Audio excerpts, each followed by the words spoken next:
Thank you, Dr. Shidulasam. So we'll be having next talk on the management of the dislodged devices, wire stents, balloons, and catheters.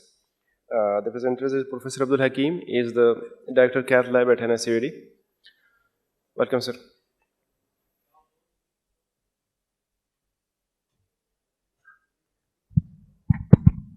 Bismillah ar-Rahman ar-Rahim. Thank you so much for the invitation.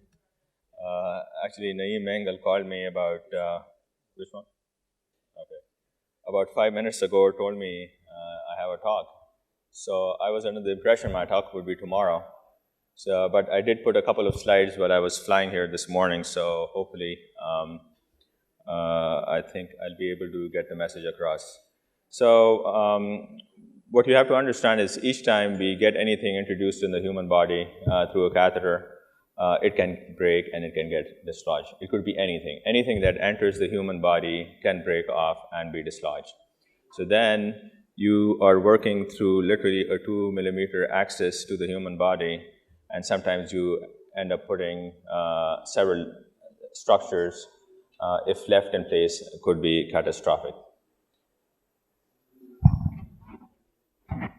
Okay, so percutaneous retrieval can be achieved in most cases and can really avoid these life-threatening complications. Now, because the incidence is so rare, formal training is out of question.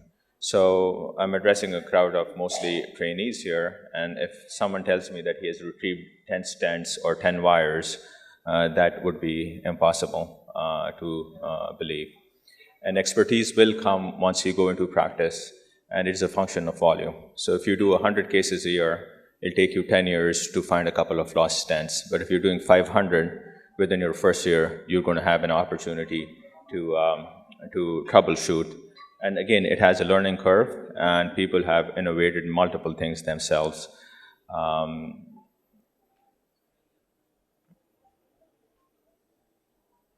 So why would something break? It could be an operator error, or it could be a faulty device. Both are quite possible. And if you are in the habit of using refurbished devices, the likelihood gets higher. So when I was thinking of how to give this talk, we could broadly categorize this into things that can get lost if you're doing coronary or peripheral vascular interventions. And those could be lost stents, lost balloons, a wire could break off, or a balloon could break off. And then obviously if you're doing structural procedures, whatever structure you're introducing could be a valve, could be a plug, that could embolize. And if that embolizes, it could lead to sudden death unless measures are taken to retrieve the device. So I want all of you to be familiar with at least one type of snare. And if you ask me, get familiarized with one small snare, a micro snare for the coronaries, be it a 3, 4, or 5 millimeter snare, or for larger devices, an end snare or a gooseneck that is at least 20 to 23 millimeters would save the day. Obviously, if some of you have done myocardial biopsies, you will be familiar with the bioptome, which would be helpful largely if you get stuck in a situation where a vena cava filter was placed and then it tilted, or it is a retrievable vena cava filter and you can't pull it out with a snare, or if you had placed a watchman which is now embolized and cannot be snared. So stent loss, a lot of this unfortunately is historical data because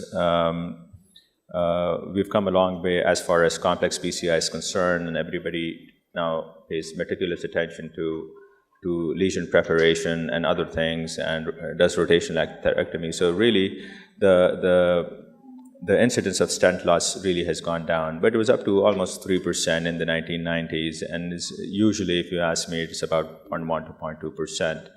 Now, if you lose a stent and don't do anything about it, and especially say you have aggressively ballooned and there's a dissection, and then you lose a stent, and especially if you've lost your wire position, we're going to talk about how to tackle those situations. if instantaneous measures are not undertaken, the patient could infarct, and in all likelihood, if it is really the only remaining artery, the patient could die. So what are the risk factors? Obviously, they're vessel related. So you're going to lose a stent in a lesion that is complex. The most common artery we're going to lose a stent is the left circumflex artery, because usually the bend that it has, because see, when we're working on the left circumflex, it's almost always a caudal view, either an AP caudal or a LAO caudal, and we don't really appreciate the fact that the angle between the aorta and the left main is 90, and then from the left main to the left circumflex, you've got another 90-degree angle. So you're really negotiating a very entangled path to get a stent down, especially if you're working on the mid to distal left circumflex. Obviously, if you've not prepared the lesion well, there's extensive calcification, and you're trying to shove a stent through that, what's going to happen? The stent is going to come off the balloon. And then there are things that are related to the equipment or the operator itself. I've already told you, if you to use a longer stent, the risk would be relatively higher. You've not prepared the lesion well. And then the last point is really of historical significance, where you would manually crimp your stents. So you will be faced with one of three possibilities if you lose a stent. Either the stent has come off the balloon, and I'm sure this is something pretty much all the experienced operators here have experienced, and this almost always happens with what kind of stent? Well, it happens with graft master or with papyrus, okay, because the covered stents are very loosely crimped onto the balloon. And understand that if you are to lose a stent that will come off a balloon, number one would be your graft master or your Jomet stent. Okay, so pay special attention to, obviously there's a perforation, you're making haste to get a covered stent down, and then you realize that, well, the proximal artery was very tortuous, and now you've lost a covered stent. Then you have lost a stent, the balloon has come out, but the wire is still there, and then the worst situation is when you've lost the stent and both the balloon and wire position are lost. Or the other thing is you put an osteo left main stent, you put a 4-0 stent in left main that was 6-0, and then when you try to flare the ostium with a 5-0, the stent just came out. This has happened to me once. And then you're stuck trying to retrieve it. The worst would be if it gets stuck in the carotids. A lot more forgiving if it's in the iliacs and lower down. So just a couple of techniques. Let's talk about situation number one. You have the wire across, or the stent has come across the balloon. So this is relatively easy. You partially inflate the balloon and pull the entire assembly back.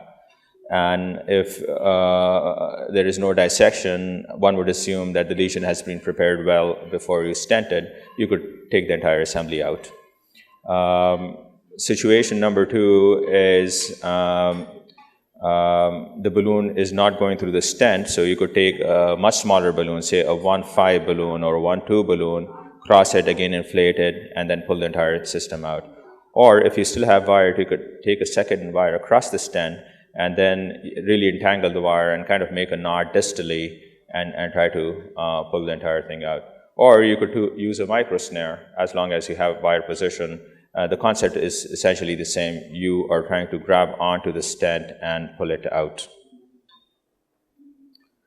All right, so again, this pretty much summarizes. So when all of these three steps fail, you don't have balloon, you try to wire, and you cannot wire through the stent again. And if it's a big enough artery, it's quite okay to wire parallel to it, balloon it, and essentially crush the stent because it's an undeployed stent. Think of that undeployed stent as a big chunk of calcium that over time would become part of the arterial media. All right, so how about if you lose a stent in the peripheral arteries? Like I said, the most important thing you want to do is look at the carotids, make sure it's not in the carotid circulation. If that's the case and you feel uneasy and you've actually never cannulated the carotids, have never put a wire up the carotids, I would recommend you ask a colleague who's more facile with peripheral vascular interventions and ask for help. Again, that's the fundamental principle. Always ask for help. regardless of how experienced you are. It always helps to have an extra pair of hands in the room, an extra brain, because when you have a complication, you're really laser focused, you become tunnel vision, you're really not thinking right.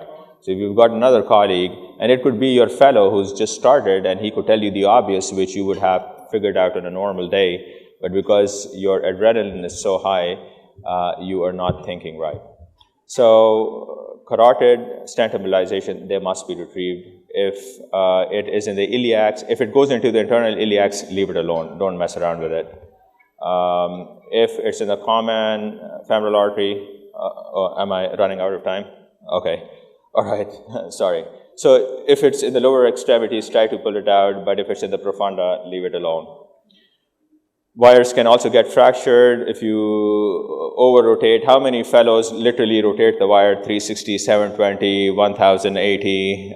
That's no way of wiring lesions, so don't do that. Okay, so that's the reason you're going to fracture a wire. Excessive bending, if you jail it, you had put a protection wire and then you post-dilate it and try to pull it out. Okay, well, I guess. Thank you very much.